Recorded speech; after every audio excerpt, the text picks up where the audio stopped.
Hello everyone, my name is Erin Manley and today I will be talking with you about ethics in dealing with customers for ENT 630, Dr. Bethany Davidson's class. So first, before we really get into the nitty-gritty, I think it's important to start with the basics. So what are ethics? I've kind of given a little synopsis of my best definition, and that is moral principles that guide individuals' behavior. So, in my life, my ethics serve as a moral compass. So, the ethics that I have and my background has created a path for me, and I try and follow those ethics as closely as I have. So your ethics somewhat help you determine what is right or wrong, hence the little graphic on the right. So ethics are important in day-to-day life, but it's also an important factor when it comes to dealing with customer service. So customer service ethics are principles that regulate employees and how they interact with customers. So customers are dire to all businesses. Without customers, the doors wouldn't stay open. So it's important to treat customers with the utmost respect. When you are running your day-to-day operations or you're planning your organization's marketing plan or your business plan, it's important to have your customers at the forefront because they ultimately decide your business's fate. So here I wanted to go into a little bit of an example.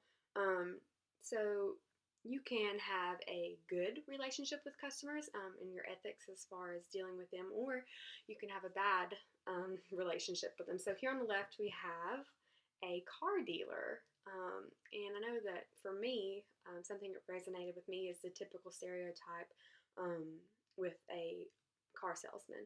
So when I think of car salesmen, sometimes I think of, small little shops that have a car lot that might not have the best cars. They might have something, they might be a salvage title or something like that. And, the car salesman's going to try and sell you on all these bells and whistles, but might leave out a few important details that would be, really, needed for customers. And then over here on the right, we have the Carfax. So when I think of Carfax, I think of an organization that says, we know that you, the customer, want to know everything about a specific car, so it's important, and we know it's important, so we're going to lay out everything that we know about the car, if it's been wrecked, if someone who smoked drove the car, if the car has 150,000 miles, you're going to know it. So, when I think of these two different examples, the ethics that the Carfax Incorporated that they put forth is, as a customer, I would feel more comfortable going with them. And I kind of wanted to talk a little bit about my experience in the workforce. I work at a university as the director of annual giving. So we're dealing with alumni, family, and friends that give small gifts, $10 gifts up to people that give hundreds of millions of dollars. And so it's really important for us to have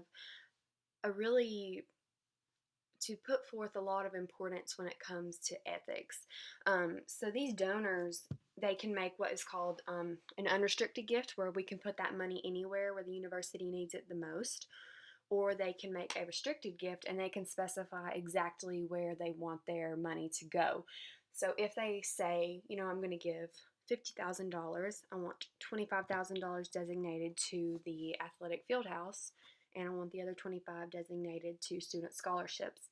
If they give us that money and we say, we honor 100% of your money, where you want it to go, it's going to go. It's important that we do that because, if we put just $5,000 of that $50,000 towards something like a dormitory renovation, and the constituent finds out, that looks bad on us. Number one, we're not being ethical. Number two, we could potentially lose a big time donor because of our ethics. So it's really important to my university and to me as well, to uphold the most trustworthy. We want to be trustworthy. We want our constituents to feel like they they know where their money's going. Next, I would like to speak a little bit about code of conduct and how that ties into being ethical when you're dealing with customers. So basically, a code of conduct is a set of rules that outlines what is expected of people. So if you're in an organization, a new venture, your employees. So in order for your employees to buy into this ethical behavior that you want to showcase, you're going to need to lay that out and show them what it looks like on a day-to-day level. So when I think of being ethical, a few things that popped into my mind was transparency, honesty, loyalty, respect, and integrity. So, when I'm dealing with big time donors, I want to be 100% transparent. Um, I might not necessarily like where their restricted gift is going, but I'm going to be transparent in my way of saying, your money will go there if that's where you want it to go. Honesty is a huge one. No one wants to work with someone that isn't truthful, that they can't trust. And loyalty, so as as a director of annual giving, I am loyal to these constituents. I've got their back.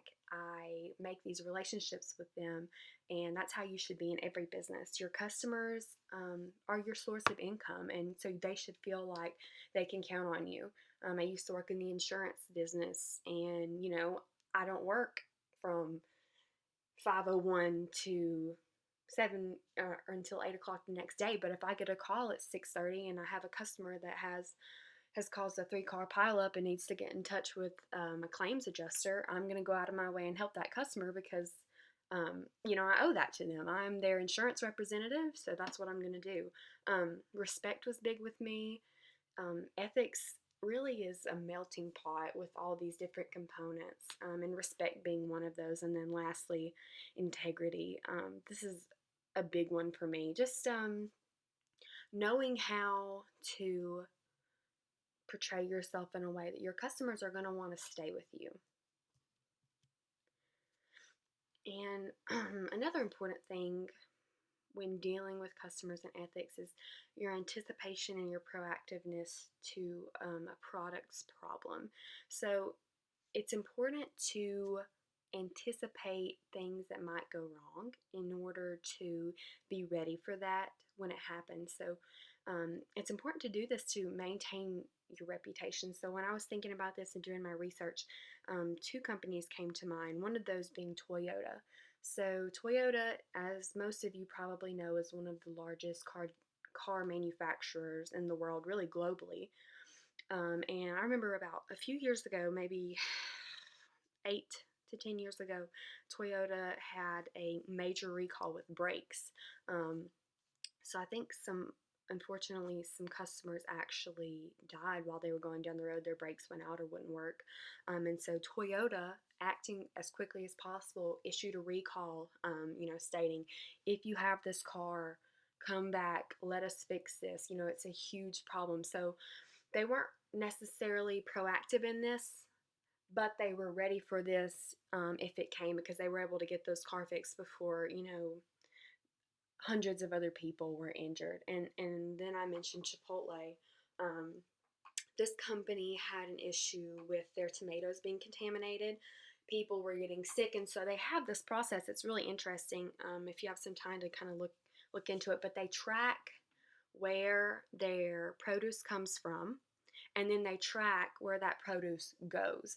So when they issued this recall, they were a little more apt to know maybe what section of the United States was sent this bad produce, and be more proactive, and not have everyone across the United States who ate Chipotle in that week panic. But they had done their research, they had anticipated that something like this might happen, and then they were active. As soon as they had a problem, they addressed it. So when companies do things like this, it not only impresses customers with their willingness to take the responsibility, we messed up, but also, if they're willing to fix it. Toyota fixing those brakes for free, they should, but it's important for customers to feel like if they invest this money. A car is expensive. If they invest this money and something happens, that is the manufacturer's fault, that they're going to take responsibility. So just, like I mentioned before,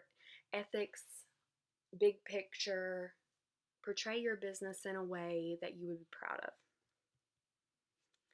Thank you. I hope you all learned something from this and look forward to checking out your screencast.